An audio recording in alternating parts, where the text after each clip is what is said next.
나의 가치를 아무도 인정해주지 않을 때 누군가 한 명이라도 나의 가치를 믿어주고 인정해준다면 그게 얼마나 큰 위로와 힘이 될까요? 어떤 사람처럼 보일 것이냐 보다도 내가 어떤 삶을 원하는지 너무너무 좋아요. 지금 또 눈물이 날 것 같아요. 읽는데. 여러분 안녕하세요. 나한테방 나은입니다. 오늘은 좋은 자극을 받고 왔어요. 저의 일할 때에 롤모델이 되어줬던 이제 그 선배가 이제 독립을 해서 자기의 일을 시작하신 거예요. 근데 그게 저의 커리어의 최종 목적지처럼 로망이 있거든요. 근데 그거를 먼저 이렇게 딱 실현한 느낌? 그래서 이제 기쁜 마음으로 이제 축하를 할 겸 새로운 사업장에 가서 이제 축하도 하고 이야기도 하고 이제 왔는데 뭔가 용기도 이렇게 얻은 느낌이었어요. 조언을 해주시고 그런 건 전혀 아니었는데도 그냥 되게 좋은 자극이 된 그런 날이에요. 이 좋은 기분과 좋은 영감을 얻었을 때 그냥 잠을 자기엔 너무 아깝다. 내가 이거를 좀 작게라도 이 기분과 연관된 좋은 책을 기록해놓고 자면 어떨까라는 생각이 들어서 카메라를 켜게 됐습니다. 그래서 제가 어떤 책을 소개를 하면 좋을까라고 이제 고민을 해보다가 저에게 오늘 굉장히 좋은 용기가 되었던 만남인 것처럼 또 저에게 굉장히 좋은 용기를 줬던 책이 있어요. 그래서 그 책을 소개를 해드리려고 합니다. 제목은 바로 이 책이에요. 짠! 실패를 사랑하는 직업이에요. 요조님의 책이고 제가 이제 책 이게 뭐라고 장강명 작가님이랑 두 분이서 팟캐스트를 하신 거를 정말 애청자로서 들었었어요. 근데 이제 그게 이제 좀 쉬어갈 때 너무 아쉬웠는데 그 아쉬운 마음을 달래려고 두 분의 책을 이제 찾아서 읽기 시작했거든요. 근데 라디오로 이제 이야기하시는 걸 들을 때도 좋았는데 역시나 그 말하는 그것들이 말에는 그 사람의 마음과 그 인성이 담길 수밖에 없잖아요. 근데 그 글에도 자연스럽게 그 사람의 성품과 생각이 담기잖아요. 더 농밀하게 담기죠. 그러다 보니까 역시나 책도 두 분의 책이 다 너무 좋더라고요, 저한테. 그래서 열심히 읽고 있는데 그 중에서 특히 요조님의 책 중에 이 책이 제일 좋은 책이에요, 저한테는. 그래서 두 번 읽고 또 읽고 막 읽으면서 막 혼자 막 이렇게 눈물을 흘리기도 하고 위로가 돼가지고 이렇게 위로를 받곤 했는데 그 중에서도 특히 더 이제 공감도 되고 이렇게 뭉클했던 그런 부분을 좀 낭독해드리면 어떨까 싶어서 가지고 왔어요. 이 책은 산문이고요.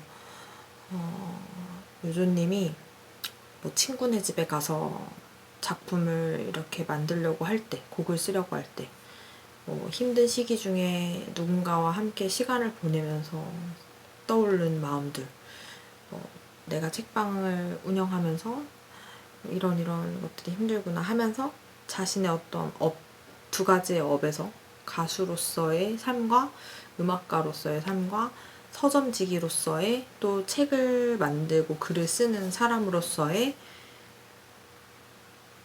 그 삶 사이에서의 느끼는 고뇌나 그런 순간들마다 드는 영감과 그 깨달음들, 사색들을 그때그때 써놨던 것들을 하나의 책으로 엮은 거예요.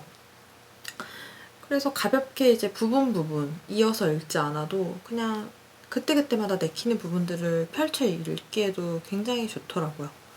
그래서 오늘은 제가 작가님이 고흐라는 인물에게 영감을 받아서 이렇게 사색을 했던 장면을 담은 부분을 좀 공유해드리려고 합니다. 제목은 건강하고 튼튼한 예술가가 되는 법이에요.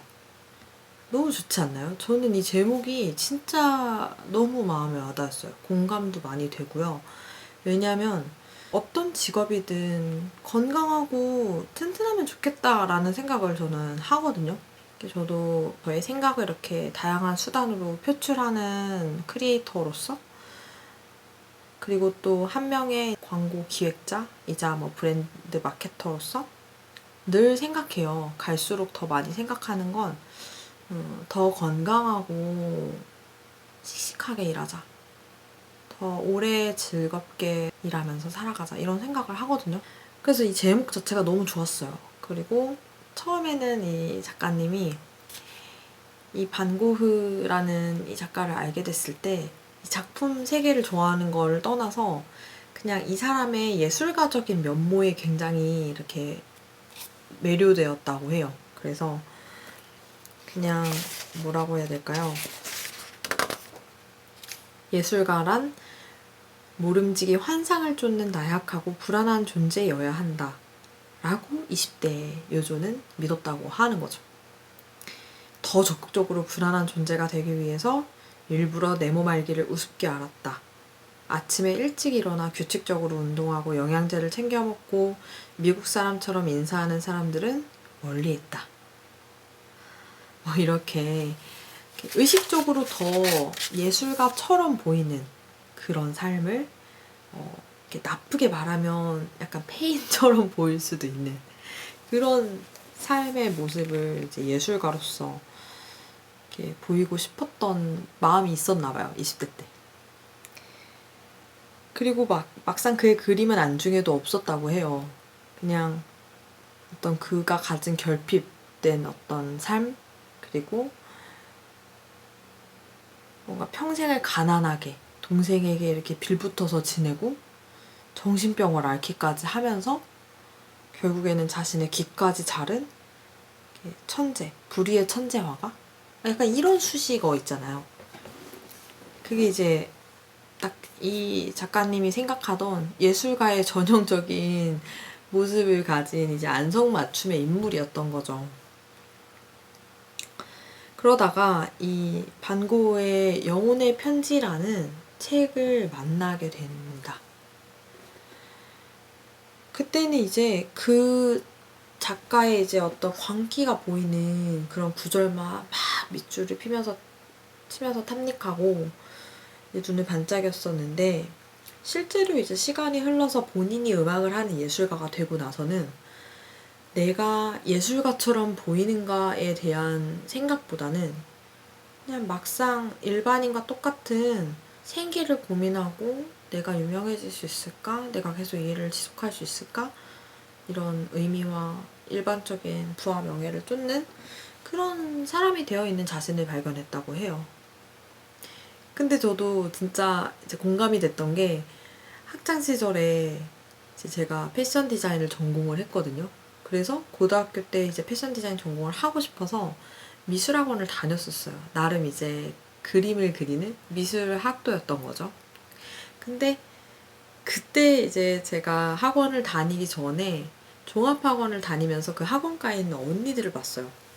근데 그 언니들이 너무 멋있는 거예요. 교복 위에 이렇게 앞치마를, 미술학원용 앞치마를 이렇게 딱 입고 손을 이렇게 주머니에 딱 찌르고 이렇게 막 새초롬하게 다니고 친구들이랑 막 이렇게 컵볶이 먹으면서 여기 붓이랑 막 이렇게 연필 같은 거 꽂아져 있고, 그게 너무 멋있고 뭔가 되게 있어 보이고, 저게 뭔가 그림 그리는 사람들의 포스구나, 이런 것들을 느끼면서 되게 로망을 가졌었거든요. 그래서 제가 이제 미술을 하기 시작했을 때 그 로망을 막 이렇게 실현하면서 뭔가 내가 그림을 그린다라는 자체도 있지만 그냥 뭔가 그림을 그리는 사람처럼 남들이 알아봐줬으면 좋겠고, 그래서 더 굳이 저도 이제 쉬는 시간에 나갈 때도 괜히 앞치마 꼭 입고 다니고, 물론 귀찮기도 했지만 그랬던 기억이 나요. 근데 막상 이제 대학을 가서 미술을 온전히 이제 전공을 해서 디자인을 하고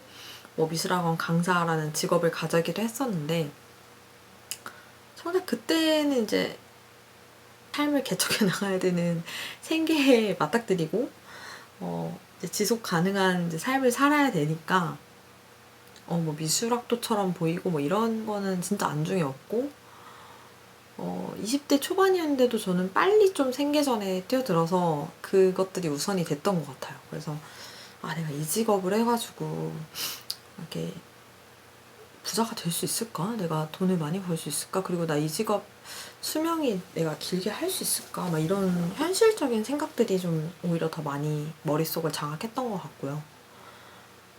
그런 이제 모습들을 본인이 마주하면서도 이렇게 생각했던 그런 환상과 그 직업을 가지게 됐을 때 본인이 마주한 현실의 어떤 간극을 되게 많이 느꼈던 것 같아요, 작가님도. 그리고 나서 이제 그 10년이 넘는 시간이 지난 후에 이제 반고흐 영혼의 편지를 다시 찾아들게 된 계기가 있었던 거죠. 그게 이제 이 작가님이 제주도에 책방을 운영하는데, 책방 무사라고 운영을 하는데, 그 근처에서 성산읍 쪽에서 빛의 벙커라는 아트센터에서 열린 반고흐의 전시가 있었던 거예요. 그러니까 이제 그 전시를 볼 때 그냥 아무 준비 없이 가서 보고 싶지가 않고, 그 작가에 대해서 충분히 이해하고 스터디한 후에 보러 가야겠다는 생각을 하게 된 계기가 있었다고 해요. 그래서 그 고흐의 책을 이제 다시 한번 반고 영혼의 편지라는 책을 10년이 넘는 시간 뒤에 찾아 읽게 됐는데, 그때 마주한 고흐의 모습은 20대 초반에 봤었던 반고흐와 너무나 다른 사람이 되어 있었대요. 분명히 그 책의 텍스트는 그대로인데 이 요조님이 마주하게 된 고흐의 모습은 그 면모가 다르게 보였던 거죠. 그 모습을 묘사하게 된 부분이 전 너무너무 마음에 와닿았거든요. 이 부분은 제가 직접 좀 낭독을 해드릴게요. 오랜만에 다시 펼친 그 책 속에는 20대 시절 보았던 반고흐와는 완전히 다른 사람이 있었다. 충동적이고 방탕하고 파괴적이고 물감을 먹거나 귀를 자르는 등 자기 신체를 훼손하기 좋아하는 고흐가 아니라 동생 테오에게 평생 돈을 얻어 쓰는 자신의 처지에 대한 미안함에 어쩔 줄 모르는 고흐가, 자기의 모든 것을 그리고 또 그리는 데에 바치는 성실한 고흐가, 그림을 그리는 일에 방해가 되는 자신의 정신병을 무척 고통스러워하는 가여운 고흐가 말이다.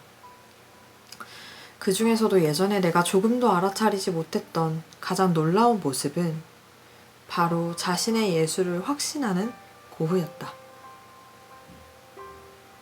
고흐는 테오에게 쓴 편지 속에서 이 그림 3점을 집에 두고 팔지 말라고, 시간이 지나면 500프랑의 가치를 갖게 될 거라고 말했다. 뿐만 아니라 자신의 그림의 가치를 훗날 다른 사람들이 알게 될 날이 올 거라는 말도, 이 시련을 계속 버텨낼 수만 있다면 언젠가는 승리할 것이라는 말도 했다. 지금은 온 세계가 사랑하는 예술가라는 사실이 분명하기 때문에 당연하게만 읽히는 이 문장들을 1800년대로 돌아가 꼬질꼬질하고 비루한 행색을 하고 있는 누군지도 모르는 어떤 예술가에게 직접 듣게 된다면 난 과연 그 말을 믿을 수 있을까? 그리고 내가 그 시절 고흐라면 과연 이렇게 말할 수 있을까? 매일 그리는데, 정말 매일같이 내 전부를 바쳐가면서 그리고 있는데 아무도 알아주지 않고 좋아해주지도 않는 삶 속에서 이렇게 담대하게 확신할 수 있을까? 할 수 없다. 절대로 할 수 없다. 그것은 요조로 살고 있는 현재에 비추어 생각해도 마찬가지이다. 나는 단 한 사람의 악플에도 순순히 수긍하며 고개를 끄덕이기 때문이다. 당신의 음악이 구리다, 당신의 글이 구리다 폄하하는 사람에게 나는 언제나 동의했기 때문이다. 그러나 고흐는 아무도 믿어주지 않는 세상에서 홀로 자신을 확신했고, 동생 테오는 형을 믿었다. 분명히 형은 생전에 성공을 거두게 될 거라고, 일부러 나서지 않더라도 그림들의 아름다움 때문에 형의 이름은 저절로 알려지게 될 거라고 테오는 답장했다. 나는 어두운 바닥에 등을 기대고 앉아서 형제가 나눈 건강하고 튼튼한 확신들을 생각하며 그의 그림이 전시장 안을 종횡무진하는 것을 망연하게 바라보았다. 얼마나 시간이 흘렀을까? 고흐의 최후작 중 하나로 알려진 까마귀가 나는 밀밭이 온 공간을 압도했다. 나는 이제 전시가 끝났음을 직감했다. 그는 이 그림을 그릴 때 몸이 너무나 쇠약해진 나머지 붓이 손가락에서 떨어져 내릴 것 같았다고 말했다. 겨우 붓 하나를 움켜쥐는 것조차 힘들었으면서 어떻게 저렇게 호랑이 같은 밀밭을 그려낼 수 있었는지 도무지 나는 이해가 되지 않았다. 고흐는 다만 알고 있다고 말했다. 자신이 원하는 걸 정확히 알고 있었다고. 그래서 이 그림을 그릴 수 있었다고. 나는 이제 내가 옛날에 열심히 피하던 종류의 사람이 되어 있다. 꾸준하게 운동하고 영양제도 먹고 인사도 미국 사람처럼 한다. 그러나 아무리 노력해도 고흐만큼 건강하고 튼튼한 사람이 될 수는 없을 것이다. 그는 너무나 건강하기 때문에 오늘날까지도 펄펄하게 살아있다. 우리 중 아무도 그의 죽음을 보지 못할 것이다.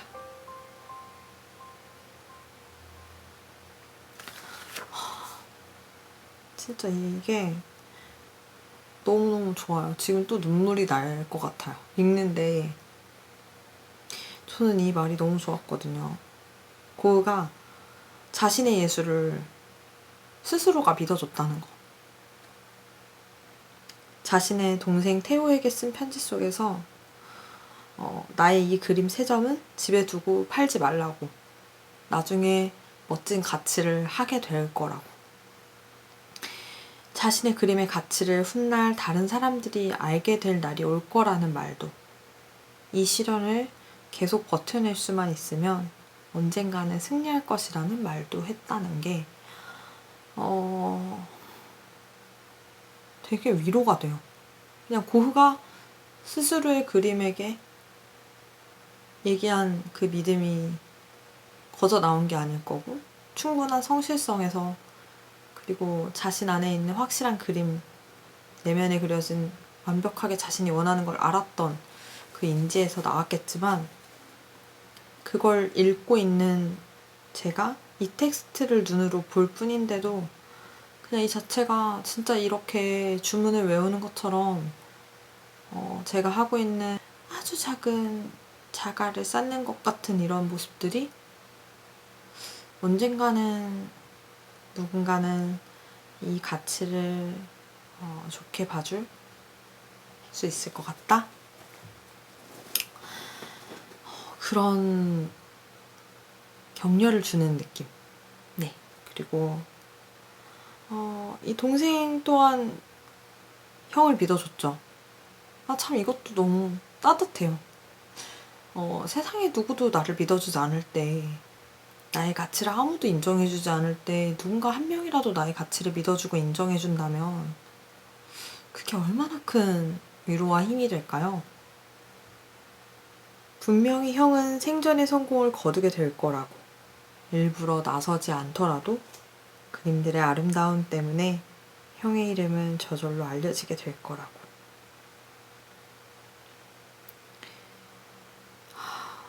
진짜 물론 어떤 것을 자신의 것을 표현해내고 이렇게 창작하는 과정 속에서, 그리고 일을 하더라도 아집에 빠지면 안 될 것이고, 자신만의 세계만이 옳다라는 것들이 굉장히 이 사람을 고립되게 만들 수도 있고 그 사람의 세계를 좁힐 수도 있겠지만, 어느 정도의 자신이 무엇을 원하는 것인가에 대한, 그리고 자신의 어떤 최선을 다했다면 그것에 대한 확신은 있어야 되지 않을까. 나 스스로만큼은 나를 믿어주고 지금의 실패를 사랑할 수 있는 용기가 필요한 것이 아닐까 라는 생각을 좀 하게 됐던 것 같아요. 그래서 이 요조님도 굉장히 이제 예술가의 면모만을 탐닉했던 20대의 그 모습과는 다르게 본인이 피해 다니던 너무나 건강한 삶을 살던 사람과 같이 본인은 이제 살고 있다고 말을 하는 것처럼 저도 어떤 사람처럼 보일 것이냐 보다도 내가 어떤 삶을 원하는지, 내가 어떤 것들을 남기다 가고 싶은지를 더 솔직하고 명확하게 들여다보고 그것에 성실한 삶, 충실하고 후회 없는 그런 삶을 살아야겠다라는 생각을 더 하게 되는 것 같아요. 그게 좀 느리게 더디게 갈지라도 포기하지 말고 꾸준히 하나씩 성실하게 쌓아나가자. 스스로에게 후회 없도록. 손가락으로 붓 하나 겨우 들 수 있을 정도로 힘이 없는 와중에도 마지막 그림을 완성했던 고우처럼 그런 집요한 성실함, 그의 마음속 건강한 예술관이 영원히 죽지 않는 예술을 이렇게 남겨준 것처럼 나의 어떤 마음에 싹트는 생각들이나 기록들, 나의 감상들이 그렇게 예쁘게 이렇게 자리 잡고 싹을 틔웠으면 좋겠다라는 생각들을 오늘은 하고 자려고 합니다. 여러분도 여러분이 두려워하는 것들이 있으시다면 실패가 두려워서 어떤 것들에 대해서 확신을 갖지 못하고 누군가의 인정을 받지 못해서 낙심하고 계시거나 스스로에게 실망하고 계시다면 찬찬히 들여다보시고 내가 나를 믿어줄 수 있는 부분들을 찾아서 그것들을 더 성실하게 당당하게 스스로 인정할 수 있을 지경까지 일구어 나가는, 견디는, 그래서 기꺼이 인정받는 그런 자신만의 예술을 펼치시길 응원할게요. 그러면 저는 다음 책으로 찾아오도록 하겠습니다. 안녕.